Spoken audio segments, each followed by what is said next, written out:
Hi ಸ್ನೇಹಿತರೆ, ಎಲ್ಲರಿಗೂ ನಮಸ್ಕಾರ. Welcome back to Jaya's kitchen Kannada. ಸ್ನೇಹಿತರೆ, ಇವತ್ತು ನಾನು ಮಾಡ್ತಾ ಇರೋಂಥ ರೆಸಿಪಿ ಬಂದು ಮುಲ್ಲಂಗಿ ಸಾಂಬಾರು. ತುಂಬ ಚೆನ್ನಾಗಿರುತ್ತೆ. ಮುದ್ದೆ, ಅನ್ನ, ಚಪಾತಿ, ದೋಸೆಗೆಲ್ಲ ನೀವು ಒಂದ್ಸತಿ ಮನೆಯಲ್ಲಿ ಮಾಡ್ಕೊಳ್ಳಿ. ಯಾರೆಲ್ಲ ನಮ್ಮ ಚಾನಲ್ ಸಬ್ಸ್ಕ್ರೈಬ್ ಮಾಡ್ಕೊಂಡಿರ ಚಾನಲ್ ನೋಡ್ತಾ ಇದ್ದೀರಾ, ಪ್ಲೀಸ್ ಸಬ್ಸ್ಕ್ರೈಬ್ ಮಾಡ್ಕೊಳ್ಳಿ. ಈ ಮುಲ್ಲಂಗಿ ಸಾಂಬಾರನ್ನ ಯಾವ ಥರ ಮಾಡೋದು ಅಂತ ನೋಡ್ಕೊಳ್ಳೋಣ ಬನ್ನಿ.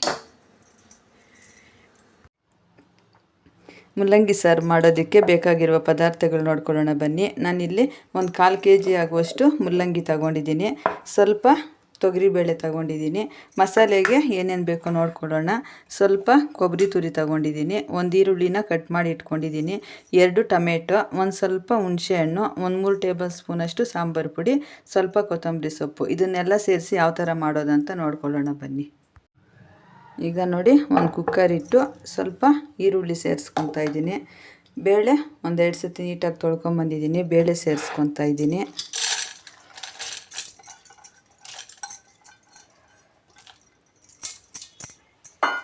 ಈಗ ಮುಲ್ಲಂಗಿನೂ ಸೇರಿಸ್ಕೊತಾ ಇದ್ದೀನಿ.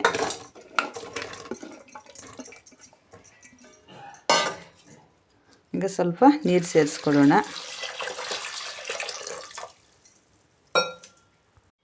ರುಚಿಗೆ ತಕ್ಕಷ್ಟು ಉಪ್ಪು ಸೇರಿಸ್ಕೊತಾ ಇದ್ದೀನಿ. ಸ್ವಲ್ಪ ನೀರು ಸೇರಿಸಿ ಚೆನ್ನಾಗಿ ಥರ ಮಿಕ್ಸ್ ಮಾಡಿ ಒಂದು ವಿಸಿಲು ಕೂಗಿಸ್ಕೊಳ್ಳೋಣ. ಕುಕ್ಕರ್ ವಿಸಿಲ್ ಒಂದು ವಿಸಿಲ್ ಬರೋಷ್ಟರಲ್ಲಿ ಮಸಾಲೆ ರೆಡಿ ಮಾಡ್ಕೊಳ್ಳೋಣ. ಮಸಾಲೆಗೆ ಸ್ವಲ್ಪ ಕೊಬ್ಬರಿ ಸೇರಿಸ್ಕೊತಾ ಇದ್ದೀನಿ, ಈರುಳ್ಳಿ, ಸ್ವಲ್ಪ ಹುಣಸೆಹಣ್ಣು, ಕೊತ್ತಂಬರಿ ಸೊಪ್ಪು, 2 ಟೊಮೆಟೊ. ಇದನ್ನೆಲ್ಲ ಸೇರಿಸಿ ನುಣ್ಣಗೆ ರುಬ್ಕೊಂಬಂದು ತೋರಿಸ್ತೀನಿ. ನೋಡಿ, ಈ ಥರ ಎಷ್ಟು ನುಣ್ಣಗಾದರೆ ಅಷ್ಟು ನುಣ್ಣಗೆ ಈ ಥರ ರುಬ್ಕೊಂಬಂದಿದ್ದೀನಿ. ಇವಾಗ ಯಾವ ಥರ ಮಸಾಲೆ ಎಲ್ಲ ಸೇರಿಸಿ ಮಾಡ್ಕೊಳ್ಳೋದು ಅಂತ ನೋಡ್ಕೊಳ್ಳೋಣ. ನೋಡಿ, ನಾವು ಒಂದು ವಿಸಿಲ್ಗೆ ಇಟ್ಕೊಂಡಿದ್ವಲ್ಲ, ಯಾವ ಥರ ಆಗಿದೆಯೋ ನೋಡ್ಕೊಳ್ಳೋಣ ಬನ್ನಿ.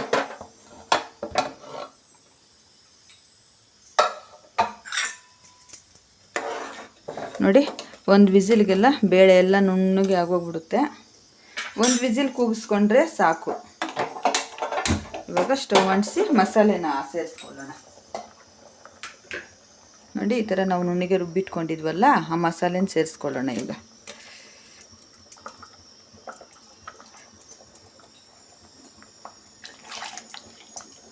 ಸ್ವಲ್ಪ ಜಾರ್ಗೆ ನೀರು ಸೇರಿಸಿ ಮಸಾಲೆನ ಸೇರಿಸ್ಕೊತಾ ಇದ್ದೀನಿ. ನೋಡಿ, ಮಸಾಲೆ ಎಲ್ಲ ಸೇರಿಸ್ಕೊಂಡಿದ್ದಾಯಿತು. ಈ ಥರ ಒಂದು ಸತಿ ಈ ಥರ ಚೆನ್ನಾಗಿ ಮಿಕ್ಸ್ ಮಾಡ್ಕೊಳ್ಳೋಣ.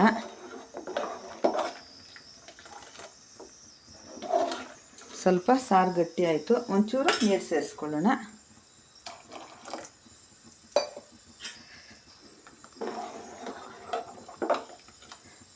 ಈಗ ಒಂದು ಪ್ಲೇಟ್ ಮುಚ್ಚಿ ಒಂದು 5 ನಿಮಿಷ ಚೆನ್ನಾಗಿ ಬೇಯಿಸ್ಕೊಳ್ಳೋಣ ಸಾರನ್ನ. ನೋಡಿ, 5 ನಿಮಿಷ ಕುದಿಸ್ಕೊಳ್ಳೋಕೆ ಇಟ್ಕೊಂಡಿದ್ದೆ ಸಾರು. ಯಾವ ಥರ ಆಗಿದೆಯೋ ನೋಡ್ಕೊಳ್ಳೋಣ ಬನ್ನಿ. ನೋಡಿ, ಸಾರು ಸೂಪರಾಗಿ ರೆಡಿಯಾಗಿದೆ. ಇವಾಗ ಇದಕ್ಕೊಂದು ಒಳ್ಳೆ ಒಗ್ಗರಣೆ ಮಾಡ್ಕೊಂಬಿಡೋಣ. ನೋಡಿ, ಒಂದು ಫ್ಯಾನ್ ಇಟ್ಟು ಸ್ವಲ್ಪ ಆಯಿಲ್ ಸೇರಿಸಿ ಇಟ್ಟಿದ್ದೀನಿ. ನೋಡಿ, ಆಯಿಲ್ ಬಿಸಿ ಆಗಿದೆ. ಇವಾಗ ಸಾಸಿವೆ ಸೇರಿಸ್ಕೊಳ್ಳೋಣ. ನೋಡಿ, ಸಾಸಿವೆ ಸೇರಿಸ್ಕೊತಾ ಇದ್ದೀನಿ.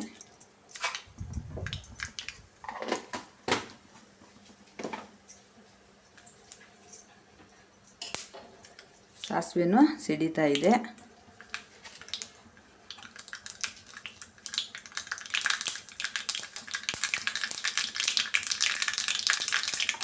ಈಗ ನೋಡಿ, ಈರುಳ್ಳಿನ ಕಟ್ ಮಾಡಿ ಇಟ್ಕೊಂಡಿದ್ದೆ. ಸ್ವಲ್ಪ ಕರಿಬೇವಿನ ಸೊಪ್ಪು ಸೇರಿಸ್ಕೊಳ್ಳೋಣ.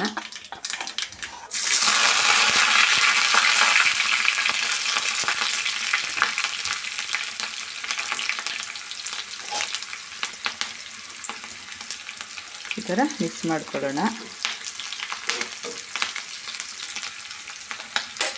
ಈಗ ಒಂದು ಬ್ಯಾಡಗೆ ಮೆಣಸಿನ್ಕಾಯಿನ ಮುರಿದ್ಬಿಟ್ಟು ಈ ಥರ ಸೇರಿಸ್ಕೊಳ್ಳೋಣ.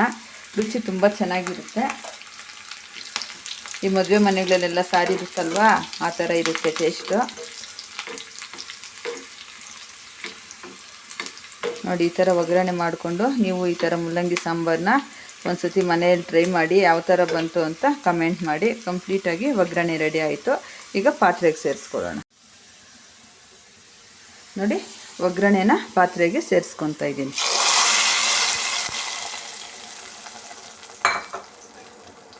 ಈ ಥರ ಸೂಪರಾಗಿ ಮುಲ್ಲಂಗಿ ಸಾಂಬಾರು ಕಂಪ್ಲೀಟಾಗಿ ರೆಡಿ ಆಯಿತು. ಇದು ಅನ್ನ, ಮುದ್ದೆ, ಚಪಾತಿ, ದೋಸೆಗೆಲ್ಲ ತುಂಬ ಸೂಪರಾಗಿರುತ್ತೆ. ಈ ಥರ ಸಾರನ್ನ ನಿಮ್ಮ ಮನೆಯಲ್ಲೂ ನೀವು ಒಂದ್ಸತಿ ಟ್ರೈ ಮಾಡಿ. ಸ್ನೇಹಿತರೆ, ಬಿಸಿ ಬಿಸಿ ಮುಲ್ಲಂಗಿ ಸಾಂಬಾರು ರೆಡಿಯಾಗಿದೆ. ಈ ವಿಡಿಯೋ ಇಷ್ಟವಾದಲ್ಲಿ ಲೈಕ್ ಮಾಡಿ, ಶೇರ್ ಮಾಡಿ, ಕಮೆಂಟ್ ಮಾಡಿ. ಹಾಗೆ ನಮ್ಮ ಚಾನಲ್ನ ಸಬ್ಸ್ಕ್ರೈಬ್ ಮಾಡಿಕೊಂಡು ಸ್ಕಿಪ್ ಮಾಡದಿರೋ ಕೊನೆ ತನಕ ವಿಡಿಯೋ ನೋಡಿ. ತುಂಬ ಧನ್ಯವಾದಗಳು.